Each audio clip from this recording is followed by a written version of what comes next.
Okay, hi there guys. I just wanted to film this second installment of my social anxiety video diary vlog type thing. And the other day, this is kind of a personal topic. I hope it's not too deep and heavy, but I think it's worth sharing. The other day was the anniversary of my brother's death, and he was born in 1975, so he would have been 43. And he actually died when he was 26 of a drugs overdose. And this is actually related to social anxiety because my mum and both my brothers had and currently have social anxiety. My oldest brother, who died of a drugs overdose, had an extremely severe case of it. He could barely speak to anybody.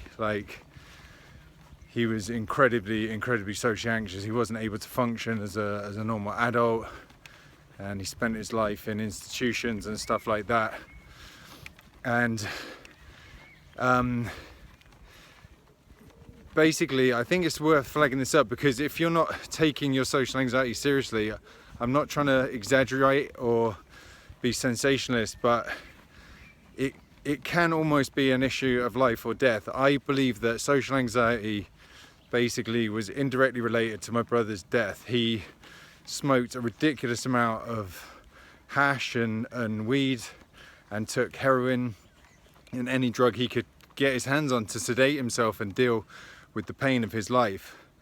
And I've contemplated suicide. I've never taken it that far, obviously, or attempted to commit suicide, but it's got close. And my other brother, who's also got severe social anxiety, he's 40 and he's still struggling with it really badly.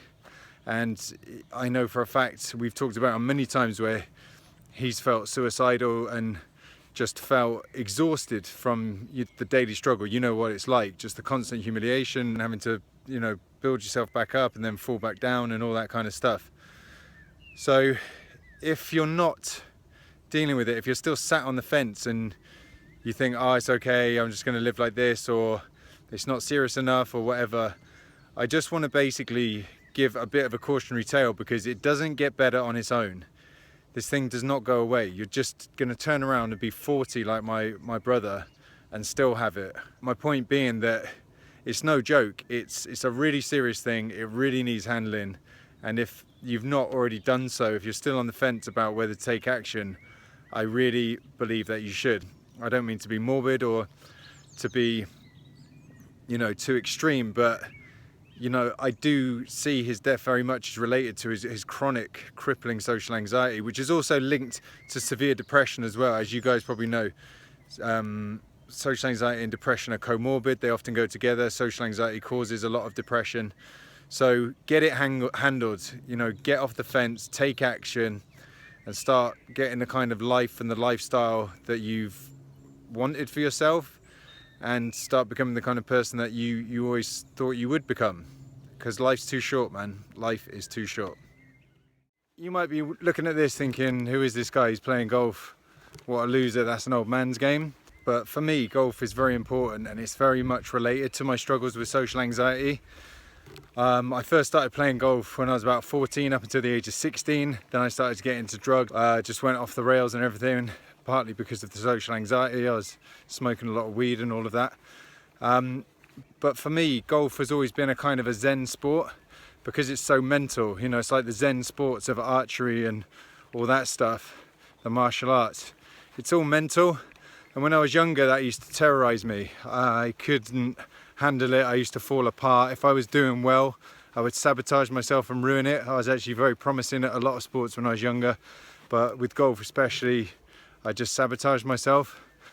I don't know if you've experienced that or you can relate to that in your life. Generally, the theme of self-sabotage, but for me, it's been massive, and it's related to social anxiety. And social anxiety has been a form of self-sabotage. Like an interaction will be going well, and then I'll just start to freak out and mess it up. And this is in the past. I'm talking historically. But now, I'm out here. I love it. I'm really enjoying it now. I've come back to it and just started to play again in my mid-30s. I'm 36 now. And you know, just now I had to hit a shot in front of a bunch of people. I smashed it down the middle, and you know, I can just do so much stuff that I couldn't do before, like any kind of performance before. In the past, I would absolutely fall apart if I had to hit a shot in front of anyone, or you know, I just felt so inferior as well, because golf course clubs can be very kind of intimidating environments, and I was just a nervous wreck. So it's nice to be able to come up here and enjoy it now. And there's a few things that I do on the course which help me, and some of them are in a book called Zen Golf, which is all about the mental aspect of golf. So I use a lot of techniques on the golf course that I talk about elsewhere and that you can use in your life generally, like breathing into the tanden, which is the Zen center of gravity a couple of inches below the belly. Also visualization. 75% of the golf shot is visualization, so you visualize how you want it to go beforehand. And also another thing is that I just try to bear in mind as well, in Zen they teach you the more that you grasp something, the less that you will get it. And I found this to be true in my life. The harder I try and get a good score, often the more likely I am to fuck it up, or you know, not get it, because I put pressure on myself.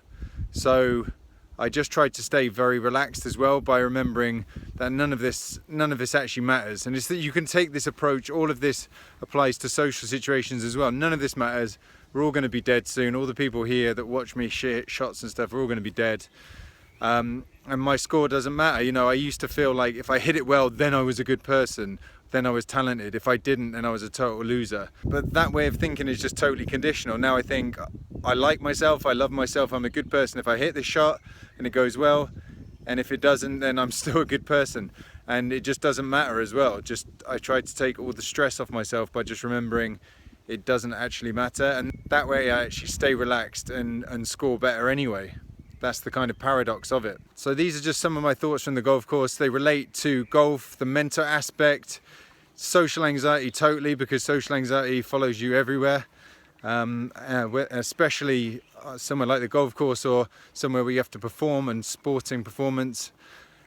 So yeah, you can use these techniques. I hope they're useful to you. They apply for me in everyday life as well as sports and golf and stuff. And let me know your experiences, if you've had any experience of self-sabotage or sporting self-sabotage or social anxiety when you're performing, whether it's socially or sportingly or whatever. Please hit the thumbs up, leave your comments, subscribe. It helps the channel grow, helps us reach more people, and hopefully help them overcome their social anxiety as well.